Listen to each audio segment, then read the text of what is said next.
When I was on the train towards Minneapolis, I met a guy. We were all in the cafe car together. I had ordered chicken.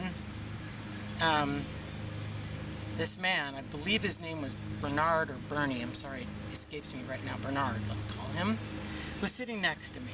When my chicken came, he saw me trying to cut my food. I can no longer use the left side of my body. It's just dead weight at this point. So I had the knife and I was wedging it back and forth, trying to pry the chicken apart. And this guy, who I had spoken to earlier, he told me he's an ice fisherman and he was going to Minneapolis to do some ice fishing for the week. He asked if I needed any help, and I said, no, I'm okay, and just continued trying to wedge my chicken apart. He then reaches down into this big black duffel bag that he has at his feet, and he pulls out a hatchet. It's shiny silver. It reminded me of something you'd see on Dexter.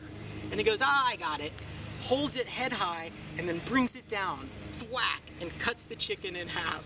And goes, do you want me to cut it some more? No, that was enough.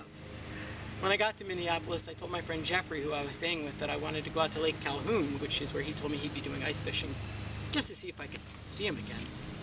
Went out to the lake, and sure enough, it was frozen solid. It was 10 degrees below zero, and Jeffrey and I walked out onto the water, the ice. I looked around, I didn't see him, and the truth is, I had no interest in being out there. I was freezing. I could not understand why these people, as cold as it was outside, would opt to sit on top of the ice in little tents. It wasn't for me.